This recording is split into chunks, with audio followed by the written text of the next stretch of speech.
Synthesis. Now we know, Majid Abdelaziz, the problems of the Africans in their home countries and have a first access to physics, which can lead humans and nature back into the abundance, which is actually innate to nature. Let us bring things together. The art of desert greening lies in activating the self-healing powers of nature, and in relation to people, in activating the self-healing powers of cultures. Whoever can give these loving touches will succeed. Out of the abundance of possibilities, a path has developed where the desert is transformed into a tropical rainforest through 4 such touches. The Cloudbuster has already been mentioned. The physics and biophysics of this device, as well as the following steps, will be outlined in the following. The Orgone, the art of capturing the growth-promoting electromagnetic fields between heaven and earth, and directly benefiting plant growth. The Vedic fertility ritual Agnihotra, and the art of creating Terra Preta soils. The Cloudbuster was developed by the American naturalist Wilhelm Reich.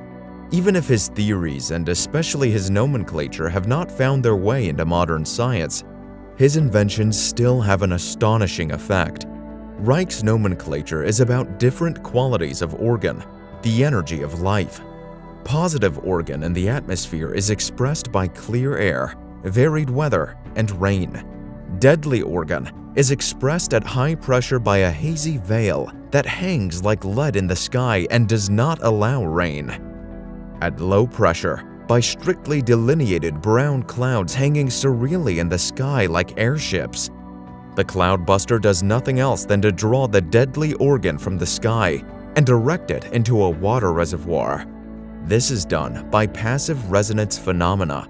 Just as a tiny sound absorber in a large recording studio sucks away the inherent resonance of the room, which is so important for studio recordings, the phenomena described by Wilhelm Reich in his orgone theory are based on electromagnetic longitudinal waves, electromagnetic fields, which do not oscillate transversely, i.e., across the direction of propagation, like radio, but in the direction of propagation, like sound.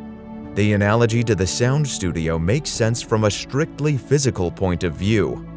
Significantly, Tesla had begun his research in the field of acoustics to understand the types and modes of longitudinal waves. Here you can see fractal patterns in cloud formation. Spring-like, the first clouds unfold. If the energy flows horizontally to balance potential differences, spirals are formed. At the core of the discharge, a powerful whirlwind forms. The rain falls later, when the DOR has completely left the atmosphere.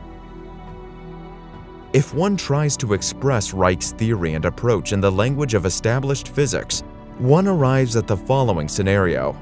Between the cloud-bearing layer of the atmosphere and the groundwater lies an electromagnetic potential, the atmospheric voltage. This potential becomes visible, for example, during thunderstorms. But even if the atmosphere appears calm, these fields are effective. The magnitude of the applied voltage is easily measurable. Less researched is the information content, i.e., the oscillation behavior of these field structures. These oscillations in potential generate longitudinal electromagnetic fields between the sky and the earth. Lightning is not the only type of discharge known to these fields. The discharge arises spontaneously if the oscillations of sky and earth are in resonance with each other, synchronous. Then 2 longitudinal fields, one from the clouds, one from the groundwater, couple to a common scalar field. Now a discharge is possible. This discharge takes place in the scalar field. It is physically not measurable because the field structures of the ascending and the descending waves cancel each other out in the range of the measurable fields. All we can see is this disappearance of the energy into nothingness. Scientifically correct research of these phenomena in the laboratory was done only in the 80s, namely in non-linear optics. One speaks here of a wave, which behaves like normal, a scattering light wave, and its time-reversed replica wave, a wave which behaves like the temporal mirror image of the first wave, and instead of scattering, concentrates energy on a point.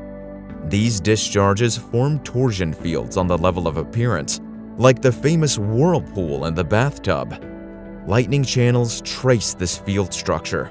Tornadoes, hurricanes, plants are incarnations of these torsion fields and their fractal flowers. With certain trees, plums, lilacs, we can see in the twisting of the trunks the torsion field. But not only with plants, also we ourselves, as human beings, are an expression of the torsion of these fields. The language knows it. That's why we have a spine. Our consciousness is the information that carries the life energy as it flows through our chakras. Our body is a volatile material expression of this fractal form of movement. Its beauty the expression of harmony and creation. That is why it is said that God created us in His image.